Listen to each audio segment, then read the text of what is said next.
Hello students, welcome to due solve info. मैं आपको करवाने वाली हूँ पॉलिटिकल साइंस के मोस्ट इम्पॉर्टेंट क्वेश्चंस जिनके एग्ज़ाम में आने के चांसेस बहुत ज़्यादा हैं।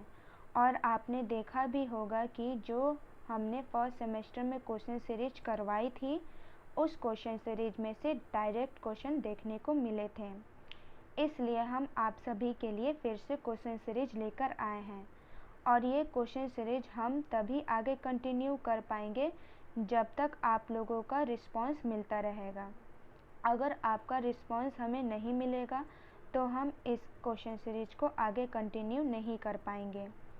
इसलिए आपको ये वीडियो पूरी देखनी है और जितना हो सके अपने फ्रेंड सर्कल ग्रुप्स में इस वीडियो को शेयर करना ताकि इस क्वेश्चन सीरीज में आप सभी का अच्छा रिस्पांस मिलता रहे। और अगर आप सभी का अच्छा रिस्पांस मिलता रहेगा तो हम अपनी तरफ से बेस्ट करेंगे। तो आइए स्टार्ट करते हैं आज की वीडियो। तो ये हमारा पहला क्वेश्चन है, भारतीय राजनीति के अध्ययन के उदारवादी, गांधीवादी एवं मार्क्सवादी दृष्टिकोणों को स्पष्ट करते हुए इनके बीच तुलना एवं अंतर को बताइए।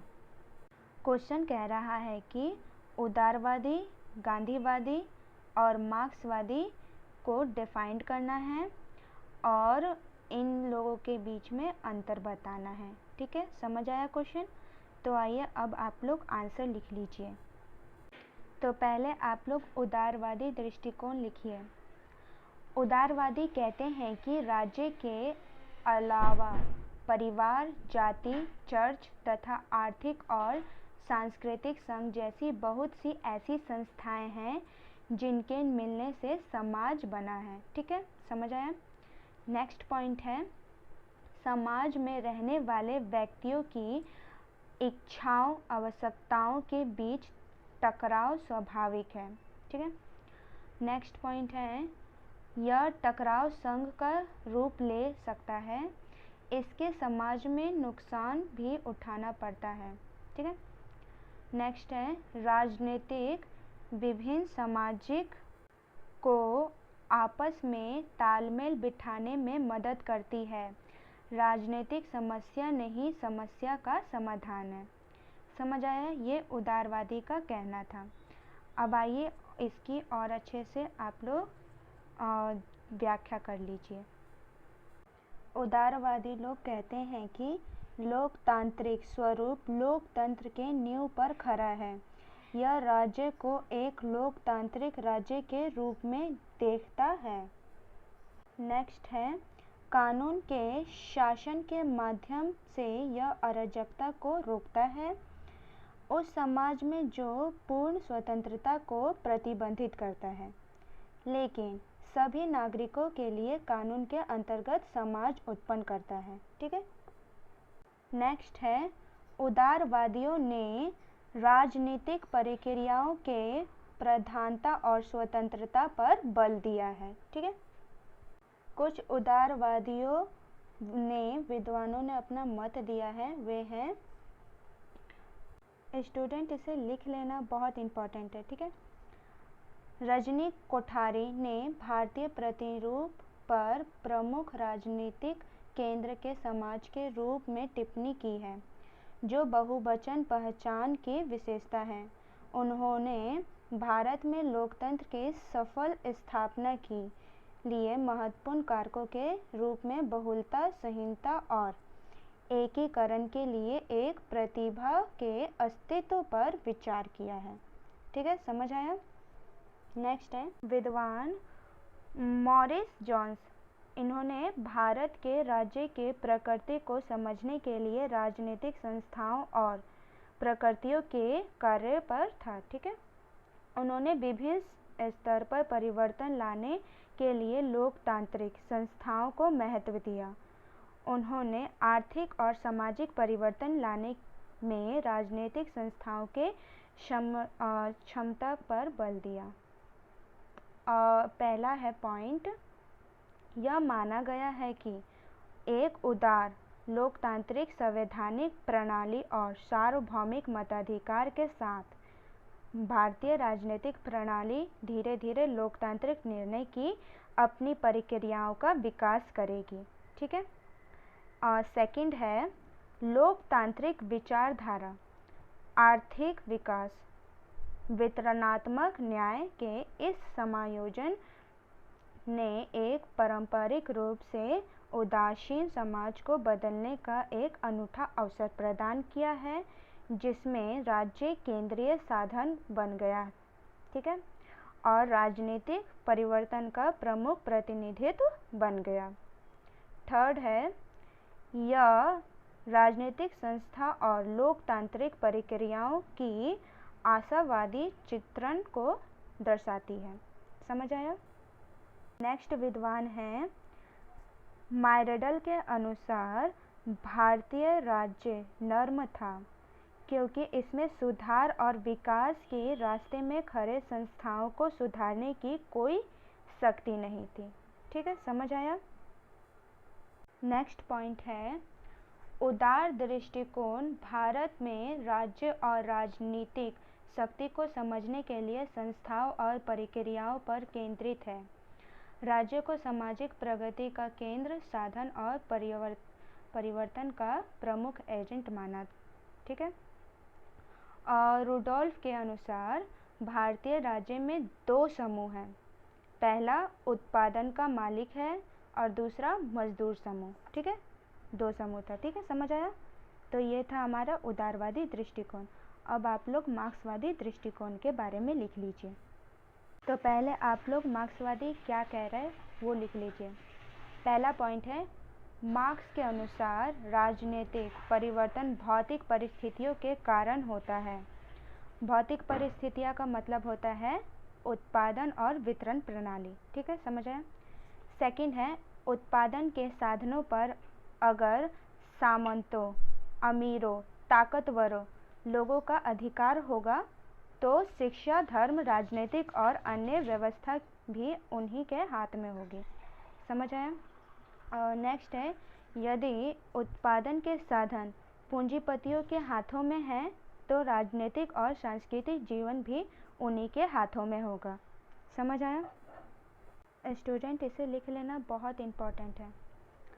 मार्क्सवादी दृष्टिकोण ने भारतीय राज्य को एक सामाजिक व्यवस्था बनाने के लिए उत्तरदायी बताता है। ठीक है। जो श्रम और पूंजी का आधिपत्य बनाए रखता है। समझ आया। नेक्स्ट है प्लेटो और अरस्तु के साथ शुरू होने वाले पश्चिमी राजनीतिक विचार का मुख्य बौद्धिक प्रतिरूप था। इन्होंने राज्य को आदेश और सभ्यता के रखरखाव के लिए आवश्यक माना। ठीक है। नेक्स्ट है मार्क्सवादी मानते थे ना कि राज्य ऐतिहासिक रूप से समाज के विभाजन के साथ साथ एक शासक वर्ग में उभरा जो आवश्यक और विशेषाधिकार का आनंद लेते हैं, जबकि लोगों का एक बड़ा वर्ग बहुत बुरा जीवन यापन कर रहा था और प्राचीन काल से लेकर आधुनिक काल तक समाज के समग्र विकास में दास और सर्वहार वर्ग के रूप में शोषित हो रहा था। ठीक है।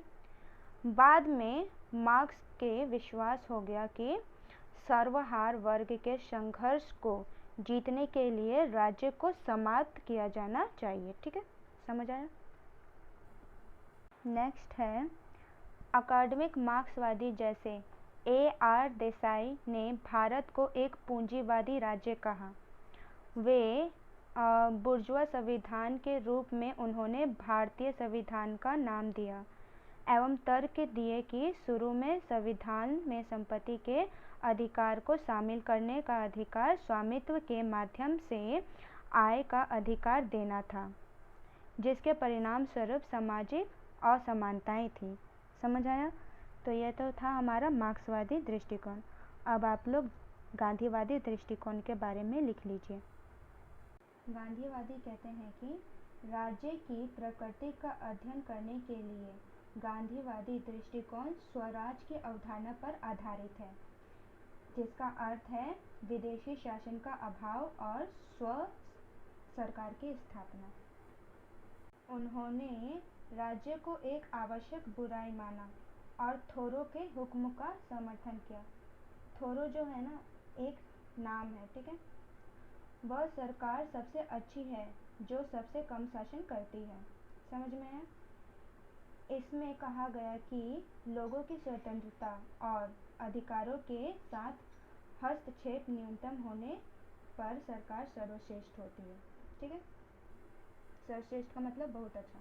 और इनका मानना है कि गांधी के आकलन में राज्य केंद्रित रूप से हिंसा का प्रतीक था।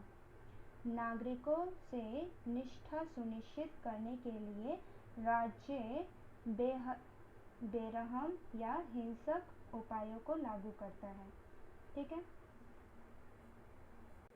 उन्होंने दक्षिण अफ्रीका के अनुभव संग्रहित किया कि राज्य की अधिक से अधिक शक्ति का मतलब अधिक से अधिक हिंसा या अधिक मात्रा में जबरदस्ती करना है, ठीक है। समझ आया? कानून और व्यवस्था के रखरखाव के नाम पर दक्षिण अफ्रीका की श्वेत सरकार ने बहुत बड़ी शक्ति हासिल कर ली और इससे निर्णय प्रशासन व्यक्ति की स्वतंत्रता का शोषण का पर्दाफाश हुआ, ठीक है। उन्होंने एक बार कहा कि हिंसा पर आधारित एक राजनीतिक संगठन को उनकी स्वीकृति कभी नहीं मिलेगी। समझ आया? कि गांधीवादी ने कहा कि मैं हिंसा का कभी भी समर्थन नहीं करूँगा, ठीक है। उन्होंने पश्चिमी राज्य प्रणाली के बारे में जो महसूस किया वह एक टिप्पणी से स्पष्ट करते हैं। मैं राज्य की शक्ति में वृद्धि को सबसे बड़े भय के साथ देखता हूँ। हालांकि स्पष्ट रूप से यह शोषण को कम करके अच्छे कर रहा है, परंतु व्यक्तिवाद को नष्ट करके बुरा कर रहा है, जो मानव जाति के प्रगति के प्रावधान में नहीं है, ठीक है। समझ आया? नेक्स्ट है, गांधी ने पश्चिमी प्रतिरूप के राज्य को इस आधार पर खारिज कर दिया कि यह हिंसा और जबरदस्ती का प्रतिनिधित्व करता है। समझ आया? गांधी के अनुसार आधुनिक राज्य व्यक्तिवाद को नष्ट करने वाला था, ठीक है। नेक्स्ट है, गांधी मानते थे कि जबरदस्ती करने से कुछ नहीं हो सकता, फिर व्यक्ति को उसकी इच्छा या सहज इच्छा के विरुद्ध कोई काम करने के लिए मजबूर नहीं किया जाना चाहिए, ठीक है। इसलिए गांधी के स्वराज का अर्थ लोगों की सहमति और भागीदारी वाली सरकार थी, ठीक है। तो हमने गांधीवादी दृष्टिकोण को भी कर लिया। अब आप लोग अंतर लिख लीजिए उदारवादी दृष्टिकोण और मार्क्सवादी दृष्टिकोण में। तो पहला है राज्य के जन्म संबंधी अंतर। उदारवादी का मानना है कि राज्य सामाजिक समझौते की देन है। राज्य के अस्तित्व में आने से पहले व्यक्ति प्रकृति के राज्य में पहला था, जिससे छुटकारा पाने के लिए एक समझौता किया गया था, जिसके परिणाम स्वरूप राज्य अस्तित्व में आया। समझ आया? अब आप लोग मार्क्सवादी की दृष्टिकोण लिख लीजिए। मार्क्सवादी के अनुसार जब समाज दो विरोधी वर्गों में बंट गया था, तो अमीर वर्ग ने अपने हित की रक्षा के लिए अपने विरोधी का दमन करके राज्य नाम की संस्था को जन्म दिया। अगर इसे कम शब्दों में कहें तो मार्क्सवादी के अनुसार राज्य वर्ग संघर्ष की उपज है। समझ आया? दूसरा अंतर है राज्य के स्वरूप संबंधी अंतर। इसमें उदारवादी कहते हैं कि अधिकतर उदारवादी राज्य को कल्याणकारी संस्था मानते हैं और उनका विचार है कि आज उस राज्य को अच्छा माना जाता है जो अधिक से अधिक लोगों का अधिक कल्याण करता है, ठीक है। वहीं मार्क्सवादी कहते हैं कि राज्य को वर्ग संगठन मानते हैं और उनका विचार है कि राज्य केवल उस वर्ग के ही हित का ध्यान रखता है जिसने हाथों में राज्य की शक्ति होती है, और पूंजीवादी राज्य में राज्य की सारी शक्ति पूंजीपति के हाथों में ही रहती है। समझ आया? थर्ड है हमारा राज्य के उद्देश्य संबंधी अंतर। उदारवादी के अनुसार राज्य का उद्देश्य लोगों के जीवन को अधिक से अधिक खुशहाल और सुखी बनाना है। वहीं मार्क्सवादी कहते हैं कि राज्य एक वर्ग संस्था है और वह के हित की रक्षा करता है, जिस वर्ग का राज्य की शक्ति पर नियंत्रण रहता है। ठीक है, समझ आया? फोर्थ है हमारा राज्य के आधार संबंधी अंतर। उदारवादी व्यक्ति की इच्छा को राज्य का आधार मानते हैं। इनका मानना है कि प्राकृतिक राज्य में व्यक्तियों ने आपस में अपनी इच्छा से समझौता किया था, जिसके परिणाम स्वरूप राज्य अस्तित्व में आया था।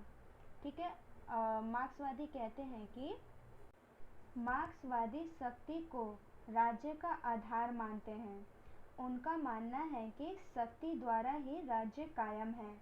मार्क्सवादियों के अनुसार पुलिस, सेना, न्यायालय राज्य के शक्ति प्रतीक है, जिनका प्रयोग शासक वर्ग द्वारा अपने विरोधियों को कुचलने के लिए किया जाता है। समझ आया? ये बुक में नहीं है तो ज़रूर इसे लिख लेना, क्योंकि मैंने ये किसी और मटेरियल से लिया है। ठीक है, समझ आया? तो अब आप लोग फिफ्थ लिख लीजिए, राज्य के भविष्य संबंधी। इसमें उदारवादी कहते हैं कि उदारवादी राज्य के स्थायी मानते हैं। राज्य को ना ये लोग स्थायी मानते हैं, और उनका विचार है कि व्यक्ति को सदैव इनकी आवश्यकता रहेगी और इस तरह यह कभी ना समाप्त होने वाली संस्था है। तो वही मार्क्सवादी कहते हैं राज्य को अस्थायी संस्था मानते हैं। उनका विचार है कि समाज में वर्गों के खात्मे में से राज्य की आवश्यकता भी नहीं रहेगी, तथा सने सने राज्य स्वयं भी आलोप हो जाएगा। और मार्क्सवादी राज्य की रहित और वर्ग रहित समाज की स्थापना करना चाहते हैं। ठीक है, तो ये मार्क्सवादी की थी विचार। अब आप लोग सिक्स्थ लिख लीजिए, संसाधन संबंधी अंतर। उदारवादी क्रांतिकारी संसाधन अपनाए जाने का विरोध करते हैं, और वे संवैधानिक संसाधन अपनाने जाने का समर्थन करते हैं, और वे परिवर्तन लाने के लिए शांतिमय अहिंसा साधन अपनाए जाने का पक्ष कहते हैं। वो बोलते हैं ना कि अगर हमें कोई भी परिवर्तन करना है तो हमें शांति से करना चाहिए, हिंसा नहीं करके करना चाहिए। ठीक है, वही मार्क्सवादी कहते हैं कि मार्क्सवादी क्रांतिकारी संसाधन अपनाए जाने के पक्ष में है, और संवैधानिक संसाधनों को वे पूंजीपति राज्य का छलावा मानते हैं, और इसके प्रयोग द्वारा पूंजीपति गरीब लोगों का शोषण करते हैं। ठीक है, समझ आया? तो यहाँ पर हमारी वीडियो समाप्त होती है। अगर आप सबने चैनल को अभी तक सब्सक्राइब नहीं किए हैं तो सब्सक्राइब कर लीजिए, और वीडियो कैसी लगी कमेंट करके बताइए। अगर अच्छी लगी तो लाइक कीजिए। ठीक है, तो बाय बाय, टेक केयर। अब हम आप लोग मिलते हैं नेक्स्ट वीडियो में।